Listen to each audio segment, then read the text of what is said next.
Hey, what's up everyone? Welcome back to a very exciting news update from 343 regarding Season 4 in Halo Infinite and as well cross-core customization. Give a little update on that finally after being pretty much radio silent for forever now.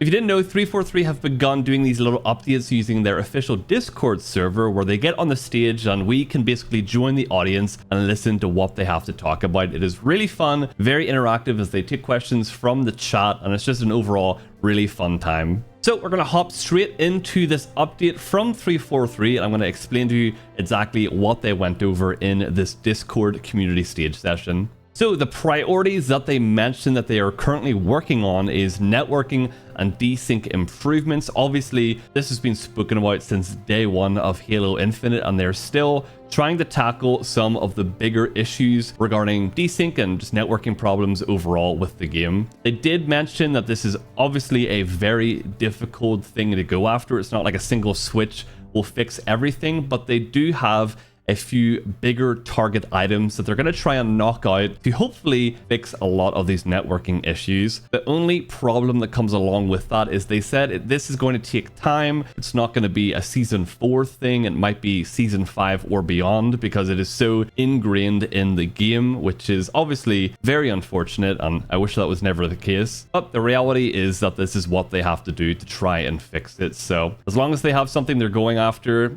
you know, that's the best we can hope for and ask for here, but hopefully they can get this sorted. They also mentioned the settings reset glitch. If you play on PC like me, you probably don't have this problem, but if you're on Xbox, more than likely, whenever you log into the game after turning off your Xbox, your settings will have completely reset and you have to redo them every time you get on Halo Infinite. This would absolutely drive me nuts, and they do know that this is an issue, that people want this fixed, but the problem is they aren't able to reproduce this internally to try and fix, you know, whatever the bug is, whatever the problem is. So they're still trying to work on this. They did say they have a couple ideas, but this is proving to be a lot more difficult than what they initially thought it would be to fix. So hopefully they can nail this down, but those are the priority big bugs that they are currently going after. So now on to why you're probably on this video, the customization cross-core. Sean Barron came on the community stage to kind of talk about cross-core, where they're at and why they've been so, quiet about it for so long now. Basically said they're slow on communication to make sure that all the steps for cross-core and whatever other features they're working on are being met. They don't want to announce something and then go completely silent for 12 to 2 years, whatever it may be. They basically didn't want to make any more comments on cross-core because they had work to do. So starting with Season 4, all coatings will be cross-core. That means all armor coatings and weapon coatings will be available on everything, which is absolutely fantastic. So if you buy the premium battle pass, unlock something there, that will be available on all armors, or if you get a weapon coating, that will be on all weapons. If you buy something from the store, that will be on all your armors or all your weapons, depending on what the coating is. This is a great first step. Obviously, this is not the full cross-core that me and probably all of you are hoping for. I would love helmets to be cross-core, but again, that is something they are still working towards. Sean did mention that for this new type of cross-core coatings, they basically have to test the coatings on everything, which is a lot of testing for the coatings. It's just a lot of extra work, but it is something that I personally will really appreciate. Hopefully in Season 5 or beyond, we'll get, cross-core helmets. That would be really, really nice, but they are making a first step for cross-core, which is very nice to hear. But there is a bit of bad news to all the good news when it comes to cross-core coatings.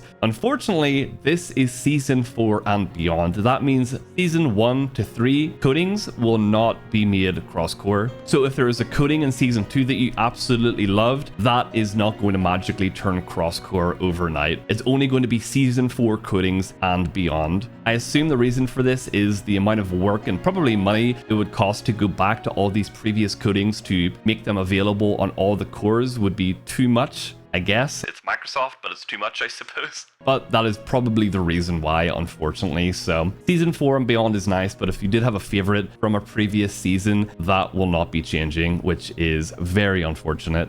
And then they did talk a little bit more about Season 4 in general, and they do have some fantastic news going into Season 4, which I'm very excited about. But first, we're going to talk about Plaza. The Plaza remake is still a thing. It has not been forgotten about by 343, even though it was meant to come out in Season 3. They did mention that Plaza is still coming, but it has been shifted to Season 4. Well, sometime in Season 4. They'd said it's not going to be late Season 4. They expect it to come out early Season 4, but something about the Forge remake of Plaza has made some issues pop up out of nowhere that they weren't anticipating, so it is still coming. Plaza is one of my favorite maps 343 have ever made, so I'm really excited to see it in the game, but hopefully they can get it sooner rather than later, because I'm desperate to start playing on it. And that leaked image, personally, I liked it. You know, some people were a little bit on the fence about it. Personally, I liked it, so hopefully they can get it all fixed up and shipped out as soon as they possibly can.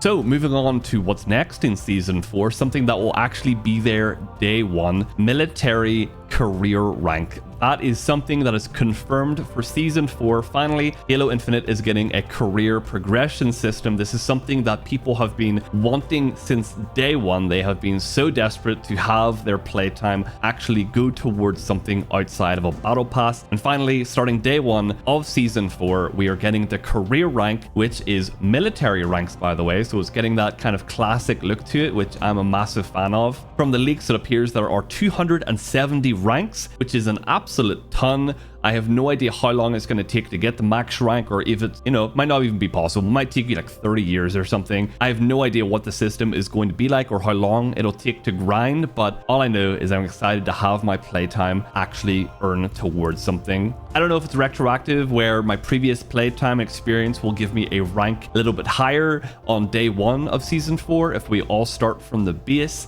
I'm not sure how they're going to do it. I assume we're all going to start from 0, which, you know, it would be nice if my previous playtime went towards something, but if we started from 0, it's whatever. I'm still going to be playing regardless, so it is what it is. But let me know down in the comments, would you prefer your previous playtime give you a rank a little bit higher, or are you okay with starting from 0 just like everyone else? And as well as a career progression coming day one of Season 4, 343 confirmed that Infection is indeed coming day one of Season 4. Pretty much everyone already knew this, but they confirmed it, which is very nice. So on June 20th, that is when Season 4 is launching. We're getting career rank and Infection, the fan favorite game mode. So I'm really excited to jump into Infection. Hopefully it is very, very fun. They released a graphic to go along with this announcement. I'm not gonna lie, the graphic actually looks insane, so fingers crossed it's really fun, because the visual side of it I'm a big fan of, so hopefully it's really, really enjoyable. Sketch did also mention 2 little things. These aren't positives, they're also nothing to do with Season 4, but I thought I'd add them into the end of the video here. He confirmed that playable elites and assassinations are currently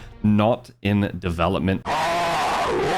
Notice how I said currently not in development. He didn't write them off forever, but he did say these are wish list items, something they would love to have, but not anywhere near the priority list that they currently have for the game, which I understand, but it really does suck because a lot of people like playing as elites, and also assassinations are just badass. I loved them in Halo Reach and Halo 5. They were so cool. So hopefully one day, maybe we can get assassinations in this game. I would absolutely love that. But overall, that's all they have for this little update. Let me know down in the comments what you think about Season 4, this first step of cross-core, just your general thoughts. I would love to know. If you did enjoy the video, make sure you drop a like down below. It helps me out so much. Subscribe if you're brand new and want to see more Halo Infinite news videos, and I definitely try and cover them more than I have been in the past. I'm really feeling myself back on YouTube now. It feels amazing, so I'm happy to be here uploading a ton again. So yeah, that's going to do it for the video. Thank you all very much, and I'll see you in the next one.